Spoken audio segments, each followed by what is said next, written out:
Today, I will be speaking from my heart. Lahat ng sasabihin ko ngayon ay galing sa puso ko.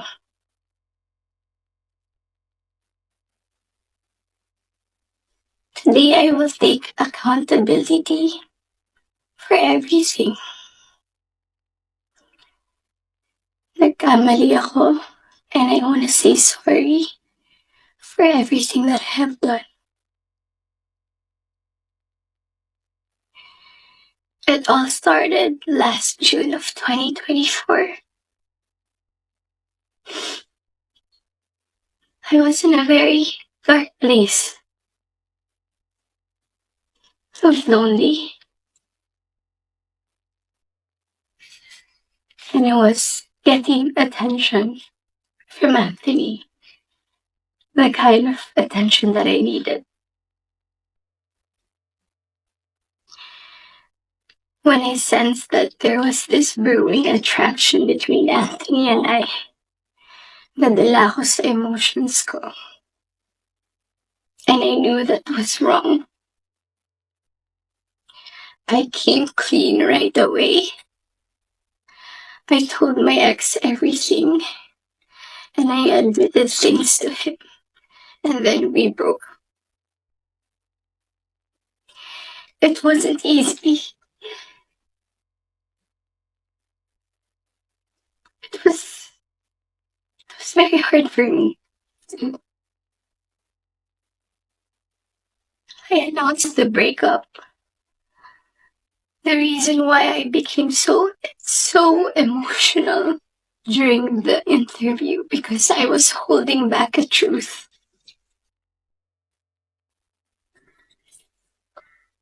Yun yung totoo.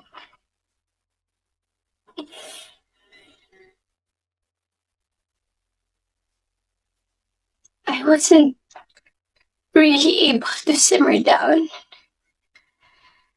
I wasn't able to reflect on what had happened.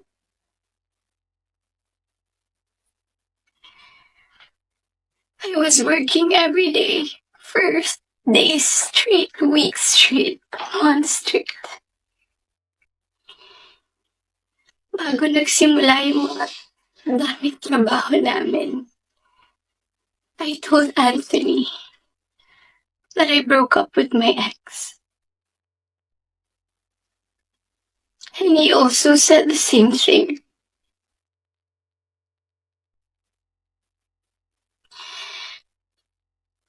Mind you, I was in a very lonely place. I was so lonely. And I was so vulnerable at that time. Like everybody, nakaka-break lang. You would be so vulnerable. I was working every day. At sa lahat ng trabaho na yun, kasama ko si Anthony. Aaminin ko, sa araw-araw na pagtatrabaho namin, nahulog din yung loob ko.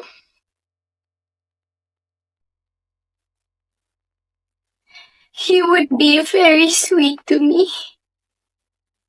He would be such a gentleman to me.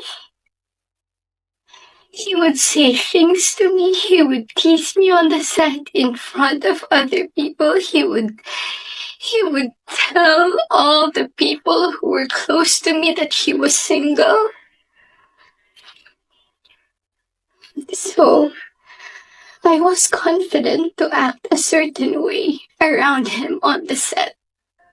Because in the eyes of the people there, we were both single.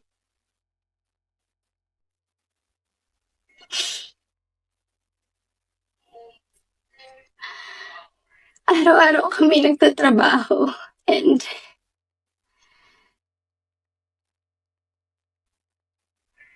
September came.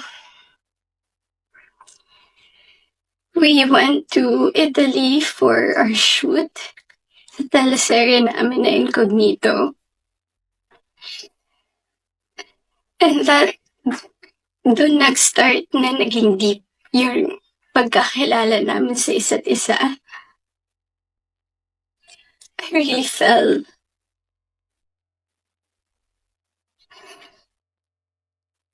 Nung pauwi na kami ng Italy, it was my birthday, and we were stuck at the airport the whole day. He would say things to me that are sweet. He would say promises. We would tell promises to each other. And then nung pauwi na ng Italy, I felt so happy that I had to post something on my IG story just to appreciate him during that day. And then pagka-uwi ko, I think the next 2 days, I saw a post or reposts ni Jam on TikTok. Nakita ko lahat yun. And at that time, yung time frame na yun, nasa screenshots din na nangamusta ako. I said, kamusta si Jam? Nangamusta ako kay Jam. It wasn't because dahil alam ko na sila pa. Dahil alam ko na she was going through something and Anthony had to take care of her. But at that time, nagtatrabaho pa rin kami and he would still be the same way to me. I would ask him. God knows I asked him, nagkabalikan ba kayo? He said no. Did you still love her? He said no. He would say things na ako yung gusto niya and all. I really asked him so many times. And then the first wave of bashing on TikTok.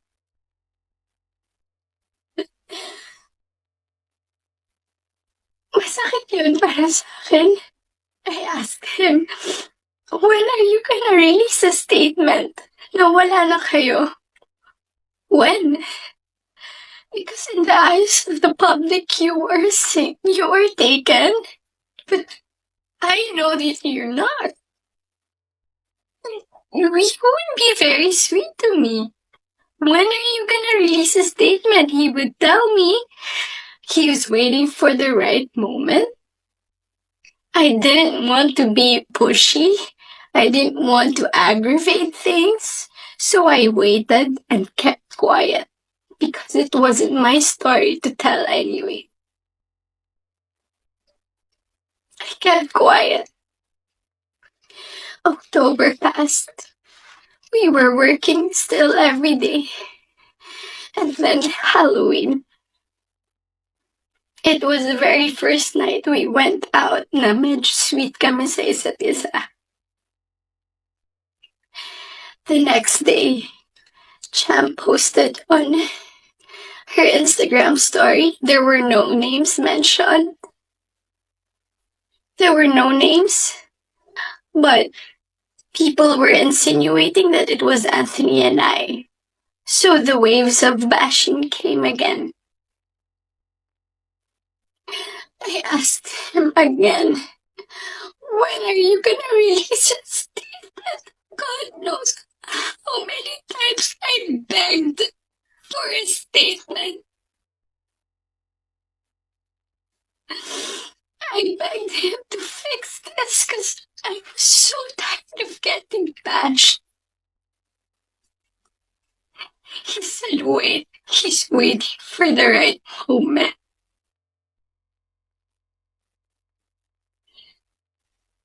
I waited. I still kept quiet.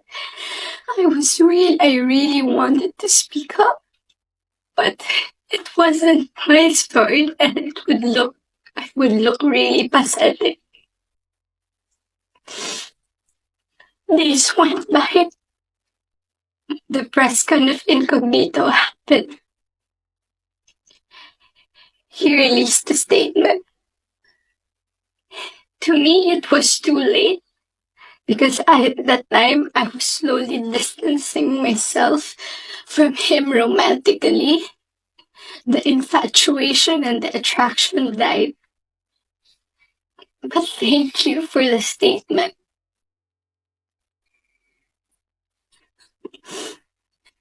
I thought everything was in the clear. I thought everything was gonna be okay. Ilang days nung lumipas.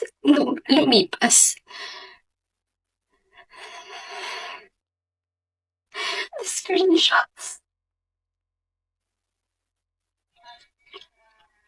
When I read it was 10 p.m. on a Tuesday night. When I read it, I was gutted. I was shocked. I'm truly, truly embarrassed. Dahil nakita ng tao lahat yun without my consent.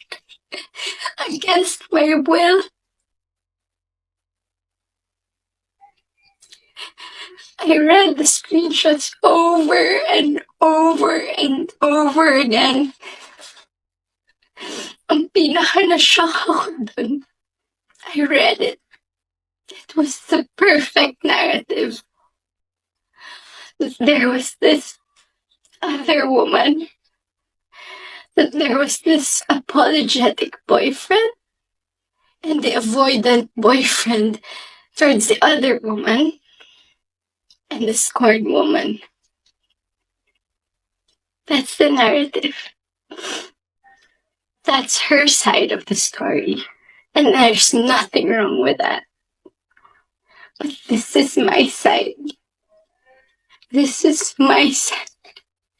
And I've been reading those screenshots. Doon ko napagtagpi lahat. Na kaya pala hindi siya makapag-release ng statement. Dahil sila pa pala this whole entire time. I didn't know. I was in the dark. I didn't know. I had no idea. God knows. Ilang beses ako nagtanong. Ilang beses ako nanghingi ng statement. Doon ko rin na-realize bakit ganun yung reactions ni Jam. Now, I get her. I get her pain. I get her wrath. I get her anger. Kaya pala ganun. Because she was clueless about everything. I was clueless about everything. We both believed kung anong mga nasabi sa akin. Maybe iba yung sinabi sa kanya. And I can attest that iba yung sinasabi sa akin. That's my side of the story.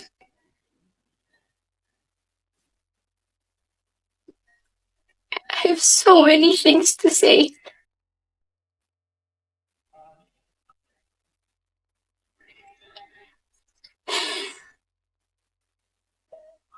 Hindi ka ako makapaniwala. Papahiya pala ako ganito sa buhay ko.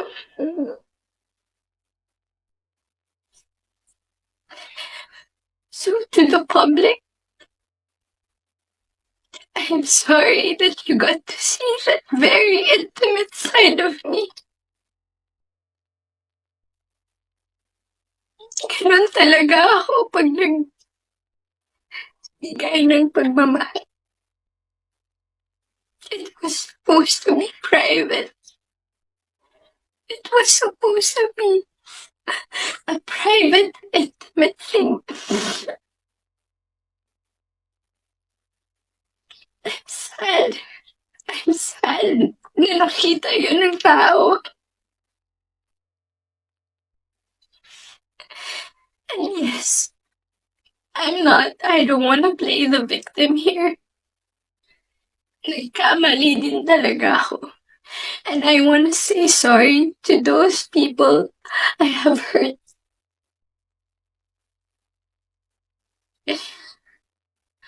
I reached out to Jam Last November, I did not get a reply. I think that was November. Because I wanted to know what's up.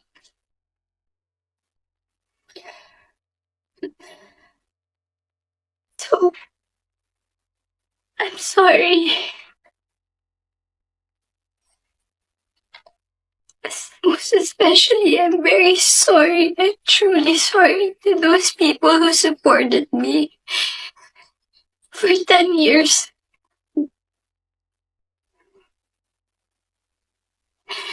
Alam nila lahat na ginapang ko yung career ko. Mapunta lang sa kung saan ko gusto. Ginawa ko lahat. Pinaghirapan ko lahat sa tulong nila. Nagagawa ko yung mga gusto ko. I don't know where I'm gonna go. I don't know saan ako papunta. Yung dignidad ko, hindi ko na mahata. Whenever I go out, whenever I walk, I feel like I'm a naked woman walking. Hindi ko alam yung gagawin ko. I'm so embarrassed. And I'm sorry that you get to see that.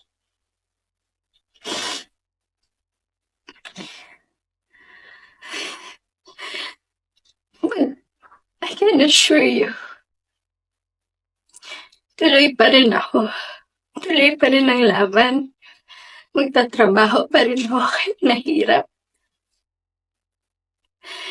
Hindi pa rin namamatay yung apoy sa puso ko. I'm still looking for that little girl inside of me.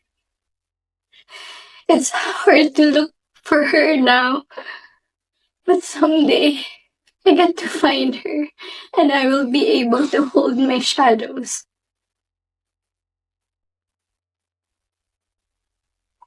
What you saw was not a perfect human. I am far, far from being perfect. What you saw was a human being. Like, just a human being.